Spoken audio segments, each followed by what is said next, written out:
ஜோதிடர்களுக்கான ஒரு அரிய வாய்ப்பு. பிரணவ மந்திரம் சேனலில் உங்கள் நேர்காணல் இடம்பெற வேண்டுமா? மற்றும் எங்கள் நேர்களுடன் நேரலில் உரையாட ஒரு அரிய வாய்ப்பு. மேலும் விவரங்களுக்கு 9603294461 என்ற எண்ணிற்கு தொடர்பு கொள்ளவும். இப்போ அஸ்வினி நட்சத்திரக்காரங்க கரும்பு ஜூஸ் சாப்பிட்ற அந்த நேரத்தில் அவங்க உடல் ரீதியாகவும் மனோ ரீதியாகவும் பாதிக்கப்படுவாங்க. இப்போ அஸ்வினி நட்சத்திரக்காரங்க வல்லாரைக்கீரை ஜெரி பழம்லாம் எடுத்துக்கும் போது, திருவோண நட்சத்திரம் வரும்போது சீத்தாப்பழம் எடுத்துக்கும் போது, புனர்பூஷத்திலேயோ கேட்டையிலேயோ அல்லது திருவோண நட்சத்திரத்திலோ கிரகம் இருக்கும் பொழுது, அந்த எந்த கிரகம் இருக்குதோ அந்த கிரகத்தினுடைய நாட்களில் எடுத்துக்கொள்ளும் பொழுதும் இந்த பகை நட்சத்திரத்தில் திசை நடக்கும்போது, திருவோண நட்சத்திரம் சொன்னாங்க, திருவோண நட்சத்திரத்தில் திசை நடக்கும்போது, இந்த மாதிரி திசையோ அல்லது புத்தியோ நடக்கும்போது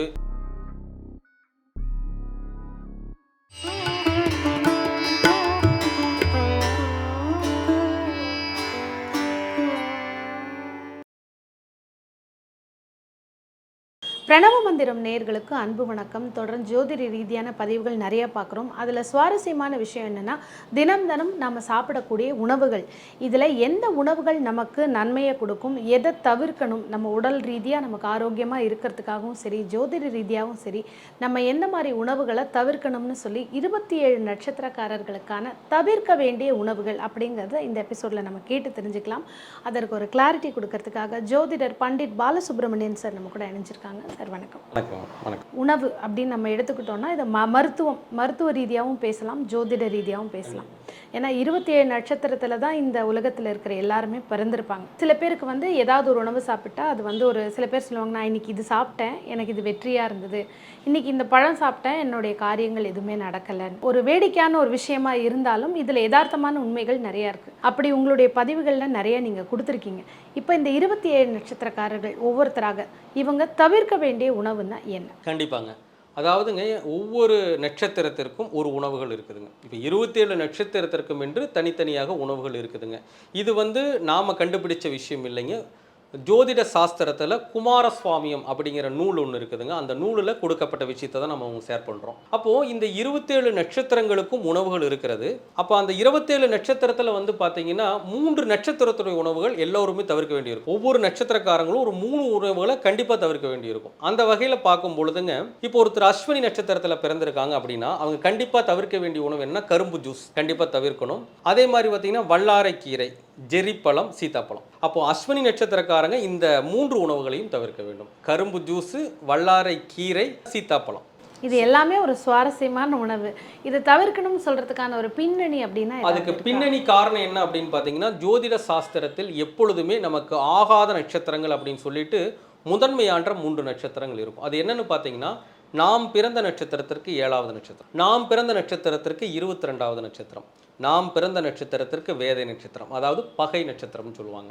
அப்போது இந்த 7வது நட்சத்திரத்துடைய உணவும் பகை நட்சத்திரத்தினுடைய உணவும் 22வது நட்சத்திரத்தின் உணவும் தவிர்க்கப்பட வேண்டும். இந்த பகை நட்சத்திரம்ன்றது எப்படி தெரிஞ்சுக்கலாம்? அது நம்ம வேதை நட்சத்திரம்னு ஜோதிட சாஸ்திரத்தில் இருக்குங்க. அதில் நம்ம போய் பார்த்தோம்னா எல்லாமே தெளிவாக தெரிஞ்சுக்கலாம். அது ஜோதிடம் படிக்கும்போது அந்த விஷயங்கள் நமக்கு தெரியும். ஓகே. அப்போ அஸ்வினியில் பிறந்தவங்க இந்த 3 உணவுகளை தவிர்க்கணுங்க. அதே மாதிரி ஒருத்தர் பரணி நட்சத்திரத்தில் பிறந்திருக்காங்க அப்படின்னா அவங்க கண்டிப்பாக விளாம்பழத்தை தவிர்க்கணும். பனை உணவுகளை தவிர்க்கணும். ஆப்பிள், தக்காளி உணவுகளை தவிர்க்கணும். அதுக்காக தக்காளி உணவுனா உங்களுக்கு பார்த்தீங்கன்னா ஒரு பருப்பு, ஒரு உணவுல டெய்லி இந்த சாம்பார், ரசம் இந்த மாதிரி ஒரு விஷயம் அது நிறைய பேர் கேள்வியா இருக்கும். நான் சொல்றது டைரக்டா எடுத்துக்கிறது. இப்போ இந்த டொமேட்டோ ஃப்ரை, இந்த மாதிரி டைரக்டா டொமேட்டோ ரைஸ், இந்த மாதிரி டைரக்டா எடுத்துக்காம, அதுக்காக நம்ம எல்லாத்துலேயுமே நம்ம தக்காளி கலக்கத்தான் செய்வோம். அதை நம்ம பார்க்க வேண்டியதில்லை. டைரெக்டாக தக்காளி உணவுகள், ஆப்பிள் உணவுகள் எடுத்துக்கூடாதுங்க. பனை உணவு எடுத்துக்கக்கூடாது, விளாம்பழம் எடுத்துக்கூடாது. இதெல்லாம் பரணி நட்சத்திரக்காரர்கள் தவிர்க்க வேண்டிய உணவு. சரி, ஒருவேளை நான் சாப்பிட்டுட்டேன், ஏன்னா வியூவர்ஸ் சொல்லுவாங்க, நான் இதெல்லாம் சாப்பிட்டுட்டேன், எனக்கு இது பிடிக்கும், என்னால் இதை கண்ட்ரோல் பண்ண முடியாது அப்படின்னா அது பின் விளைவுகளாக என்ன மாதிரி விஷயங்கள் அவங்க சந்திப்பாங்க? இந்த மாதிரி ஒரு உணவுகளை எடுத்துக்கொள்ளும் பொழுது அந்த எஃபெக்ட் 3 விதமாக வேலை செய்யும். ஜென்ரலாக அந்த உணவு வேலை செய்யும் அப்படின்னா அந்த நட்சத்திரம் வரும்போது எடுக்கும்போது பயங்கரமாக வேலை செய்யும். இப்போ அஸ்வினி நட்சத்திரக்காரங்க கரும்பு ஜூஸ் சாப்பிட்றாங்கன்னா புனர்பூச நட்சத்திரத்தில் சாப்பிடும்போது எஃபெக்ட் கண்டிப்பாக இருக்கும். அந்த நேரத்தில் அவங்க உடல் ரீதியாகவும் மனோ ரீதியாகவும் பாதிக்கப்படுவாங்க. அன்னைக்கு ஒரு நல்ல ஒரு காரியங்கள் சரியான மனசுக்கு பிடிச்ச மாதிரி நடக்காதுங்க. உடல் ரீதியான ஒரு எஃபெக்ட் ஆகலாம். இந்த மாதிரி சூழ்நிலைகள்லாம் ஏற்படும். அதே மாதிரி கேட்டை நட்சத்திரம் வருகின்ற பொழுது இப்போ அஸ்வினி நட்சத்திரக்காரங்க வல்லாரைக்கீரை, ஜெரி பழம்லாம் எடுத்துக்கும் போது பிரச்சனைகள் வரும். அஸ்வினி நட்சத்திரக்காரங்க திருவோண நட்சத்திரம் வரும்போது சீத்தாப்பழம் எடுத்துக்கும் போது பிரச்சனைகள் வரும். இது முதல் கேட்டகரியில் இருக்கக்கூடிய ஒரு பிரச்சனைங்க. உங்க ராசி கட்டத்தில் இந்த புனர்பூச நட்சத்திரத்திலோ அல்லது கேட்டை நட்சத்திரத்திலோ, நான் சொல்கிறது அஸ்வதிக்கு சொல்கிறேங்க, புனர்பூசத்திலேயோ கேட்டையிலேயோ அல்லது திருவோண நட்சத்திரத்திலேயோ கிரகம் இருக்கும் பொழுது, அந்த எந்த கிரகம் இருக்குதோ, ஒரு கிரகம்னு ஒன்று இருக்கும் இல்லைங்களா, அந்த கிரகம் இருக்கின்ற பொழுது அந்த கிரகத்தினுடைய நாட்களில் எடுத்துக்கொள்ளும் பொழுதும் இந்த பிரச்சனைகள் வரும். இது 2வது கேட்டகரி. 3வது பார்த்தீங்கன்னா ஒவ்வொருத்தருக்கும் ஒரு திசை நடக்கும். இப்போ புனர்பூசம்னு சொன்னாங்க, அஸ்வினிக்கு 7வது நட்சத்திரம், அந்த புனர்பூசத்தில் திசை நடக்கும் பொழுதும், அதே மாதிரி கேட்டை நட்சத்திரம் பகை நட்சத்திரம்னு சொன்னாங்க, பகை நட்சத்திரத்தில் திசை நடக்கும் போதும், அடுத்து வந்து உங்களுக்கு திருவோண நட்சத்திரம்னு சொன்னாங்க, திருவோண நட்சத்திரத்தில் திசை நடக்கும்போது, இந்த மாதிரி திசையோ அல்லது புத்தியோ நடக்கும்போது எடுத்துக்கொள்ளும் போது மிக கடுமையான வேதனைகளை அவங்க சந்திப்பாங்க. இந்த மாதிரி 3 கேட்டகரி வைஸாக நம்ம பார்க்கணும். யாரை வந்து கம்மியாக தாக்கும், யாரை அதிகமாக தாக்கும், யாரை ரொம்ப அதிகமாக தாக்குங்கிற விஷயங்கள். ஓகே. ஏன்னா இப்போ நம்ம தினம் தினம் கேலண்டரை பார்த்து உணவுகள் எடுத்துக்க முடியாது. பெட்டர் இதை அவாய்ட் பண்ணிடுறது நல்லது. ஏன்னா சாப்பிட்டு அவங்களுக்கு அந்த பிரச்சனை ஆகாமல் இருக்கு. அதை பார்க்கணுங்க. நம்ம அந்த ஜோதிடத்தில் அதை போய் பார்த்தோம்னா தான் அதுக்கான விஷயம் வந்து. அடுத்ததாக கார்த்திகை. கார்த்திகை நட்சத்திரம். இப்போ வந்து பார்த்தீங்கன்னா கார்த்திகை நட்சத்திரங்காரங்க தவிர்க்க வேண்டிய உணவுன்னு பார்த்தீங்கன்னா முருங்கைக்காய் தவிர்க்கணும், கல்கண்டு சப்போட்டா பழம் கட்டாயமாக தவிர்க்க வேண்டும், கருப்பு திராட்சை பழம் தவிர்க்கணும். ரோகிணி. இப்போ ரோகிணி நட்சத்திரக்காரங்க வந்து பார்த்தீங்கன்னா கண்டிப்பாக மாங்காய் உணவுகளை தவிர்க்கணும். புளிப்பு சம்பந்தப்பட்ட மாங்காய் மட்டும் தான். தேன், காஃபி, உலர் திராட்சை தவிர்க்கணும், மாம்பழம் தவிர்க்கணும். ஏன்னா இந்த ரோகிணிக்கு ஒரு விஷயமே இதாங்க, மாம்பழம் மாங்காய் ரெண்டுமே ஆகாதுங்க. அதுதான் ஃபேவரட் ஃப்ரூட், சீசன்ல கூட சாப்பிட முடியும். என்ன காரணம்னு பார்த்தீங்கன்னா 7வது நட்சத்திரம் வந்து மகம், அதுக்கு மாங்காய் கொடுத்துருக்காங்க. 22வது நட்சத்திரம் பூரட்டாதி, அதுக்கு மாம்பழத்தை கொடுத்துருக்காங்க.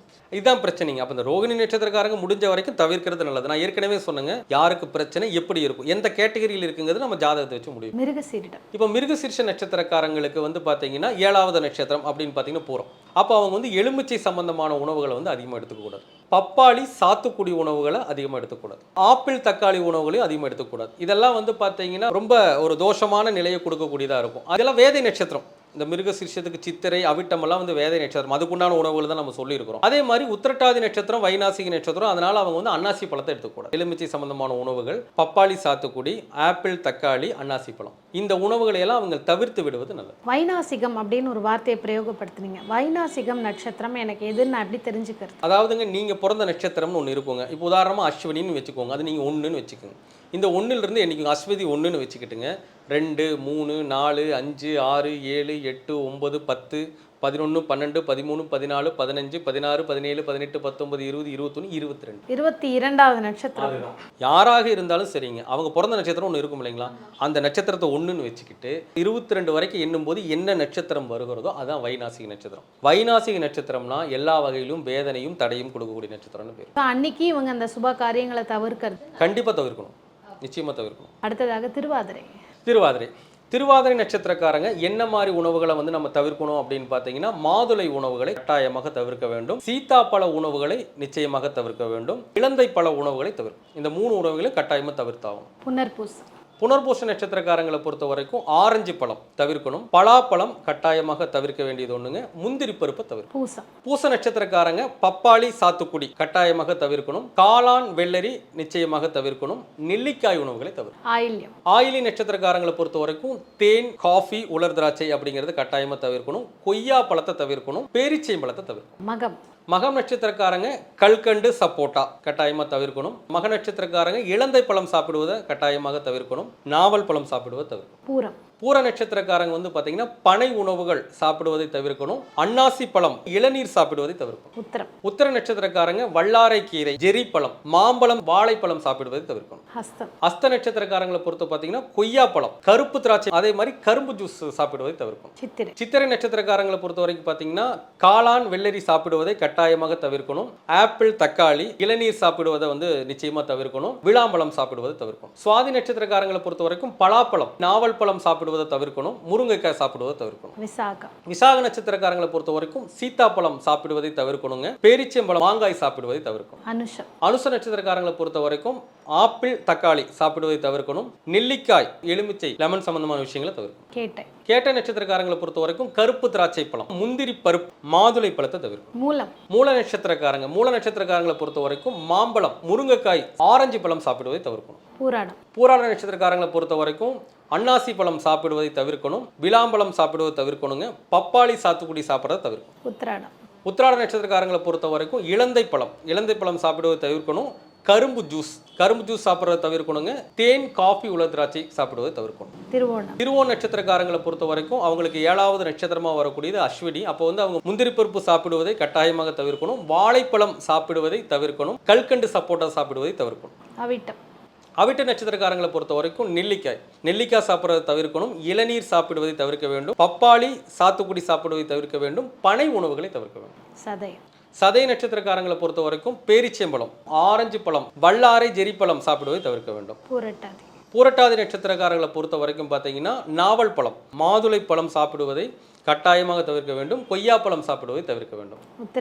உத்திரட்டாதி நட்சத்திரக்காரங்க இளநீர் சாப்பிடுவதை தவிர்க்க வேண்டும். எலுமிச்சை பழம், காளான், வெள்ளரி உணவுகளை தவிர்க்க வேண்டும்.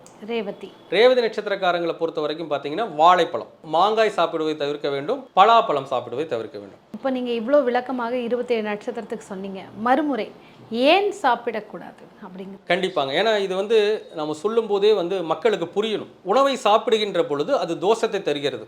எப்போ தருது நான் உங்களுக்கு சொல்லிட்டேன். உங்களுக்கு கோச்சாரத்தில் வந்து கிரகங்கள் வரும்போது இப்போ வந்து பார்த்தீங்கன்னா நம்ம சொல்லுவோம் இல்லைங்களா, இப்போது ஜென்ரலாங்க சந்திரன் அப்படிங்கிறவர் 2.25 நாளைக்கு ஒரு நாள் வந்து மாறிக்கிட்டே தான் இருப்பாருங்க. இப்போ வந்து பார்த்தீங்கன்னா அவர் வந்து இன்றைக்கி ஒரு நட்சத்திரத்தில் போகிறாருன்னா நாளைக்கு ஒரு நட்சத்திரத்தில் போவார். ஒரு ராசிக்குள் 2.25 நாள் சஞ்சாரம் செய்யக்கூடியவர் சந்திரன். இப்போ நான் சொன்னேன் இல்லைங்களா, இந்த உணவுகள் எல்லாம் அந்த நட்சத்திர நாளில் சாப்பிடும் பொழுது கண்டிப்பாக பிரச்சனை வரும். ஏற்கனவே சொன்ன மாதிரி ஒன்றும் வேண்டாங்க. இப்போ வந்து நம்ம அனுச நட்சத்திரம்னு வச்சுக்கோங்க. அனுச நட்சத்திரத்துக்கு 7வது நட்சத்திரம் அப்படிங்கிறது வந்து பார்த்தீங்கன்னா அவிட்டம் வரும். அப்போ அந்த அவிட்டத்தில் சந்திரன் சஞ்சாரம் செய்வார் இல்லைங்களா. இப்போ நம்ம டெய்லியும் பார்க்குறோம், பஞ்சாங்கம் கேலண்டரில் பார்க்குறோம். இன்றைக்கி வந்து அவிட்டம்னு ஓடும். அப்போ அனுச நட்சத்திரக்காரங்க அவிட்ட நட்சத்திரம் ஓடுற அன்னைக்கு வந்து உணவை சாப்பிட்டாங்கன்னா, அந்த ஆப்பிளோ தக்காளியோ சாப்பிட்டாங்கன்னா கண்டிப்பாக பிரச்சனை வரும். அதே மாதிரி தாங்க 22வது நட்சத்திரம் ஏற்கனவே சொல்லிட்டேங்க, எல்லா வகையிலும் தடை தரக்கூடிய நட்சத்திரம். இதே அனுஷத்தை எடுத்துக்கோங்க, அவங்களுக்கு 22வது நட்சத்திரம் பூரம். அப்போ பூர நட்சத்திரத்தில் இன்றைய பஞ்சாங்கத்தில் வந்து சந்திரன் போகிறாருன்னு வச்சுக்கோங்க. இன்றைக்கி சந்திரன் பூர நட்சத்திரம் ஓடுதுன்னா அனுச நட்சத்திரக்காரங்களை அந்த அன்னைக்கு எலுமிச்சம்பழம் சாப்பிடும்போது பிரச்சனை வரும். அந்த மாதிரி நம்ம வந்து முதல்ல வந்து அது எப்போ வந்து பிரச்சனை ஏற்படுத்தும், அதுக்காக அனுதினமும் ஏற்படுத்தாது. இந்த மாதிரி கேட்டகரி இருக்கிறவங்களுக்கு அந்த டைமில் ஏற்படும். ஸோ அன்னைக்காவது அவாய்ட் பண்ணிக்கணும். ஒரு சில பேருக்கு பார்த்தா இந்த கிரகங்கள் இருக்கும். இப்போ நம்ம அனுசம் சொன்னங்க, அவிட்டத்தில் ஒரு கிரகம் இருக்குன்னு வச்சுக்கோங்க. உதாரணமே வந்து அவிட்ட நட்சத்திரத்தில் அவங்க ஜனன காலத்தில் குரு பகவான் இருக்காருன்னு வச்சுக்கோங்களேன். வியாழக்கிழமை நாளில் சாப்பிட்டாலும் பாதிக்கும். ஏன்னா அந்த 7வது நட்சத்திரத்தில் குரு பகவான் இருக்கிறார். அப்போ குரு பகவானுடைய நாள் எதுங்க? வியாழக்கிழமை சாப்பிட்டா பாதிக்கும். இது வந்து அதிகமாக பாதிப்பை ஏற்படுத்தக்கூடிய ஒரு நிலை. இப்போ அடுத்து அதையும் இன்னொரு உங்களுக்கு புரியும்படி சொல்கிறேங்க. குரு திசை நடக்குது. அதே அவிட்டத்திலிருந்து நடத்துன்னு வச்சுக்கோங்க. குரு திசைங்கிறது ஃபுல்லாக ஒரு திசையே நடக்குதுன்னா 16 வருஷம் நடக்கும். அந்த 16 வருஷமும் அவங்க அந்த அவிட்டத்தை எடுத்துக்கும்போது கண்டிப்பாக பாதிப்படைவாங்க. ஏன்னா அந்த திசை இயக்கநாதன் இல்லைங்களா, கண்டிப்பாக அந்த நேரத்தில் பாதிப்பு கொடுப்பாங்க. அப்போது அளவான பாதிப்பு யாருக்கு, ஓரளவுக்கு அதாவது கொஞ்சம் அதிகமான பாதிப்பாக இருக்குது, மிக அதிகமான பாதிப்பாக இருக்குங்கிறத இந்த ஜாதகத்தில் இருக்கக்கூடிய நிலைகளை வைத்து தான் நம்ம முடிவு பண்ணணும். கண்டிப்பாக. ஏன்னா பார்க்குறவங்களுக்கு வந்து இந்த உணவுகள் பிடித்த உணவுகளாக இருக்கும். நம்ம ஏன் அவாய்ட் பண்ணணும், அதற்கான தெளிவான விளக்கம் கொடுத்தீங்க. அட்லீஸ்ட் வந்து அந்த திசை நடக்கலை, கிரகம் இல்லைன்னா இந்த நாளை மட்டுமாவது தவிர்த்தரலாம். கண்டிப்பாக தவிர்த்து இன்னும் எல்லாருக்குமே புரிஞ்ச ஒரு தேவையான ஒரு பதிவாக இருந்து தொடர்ந்து இதே மாதிரி அடுத்த ஒரு பதிவில் சந்திக்கலாம். நன்றி.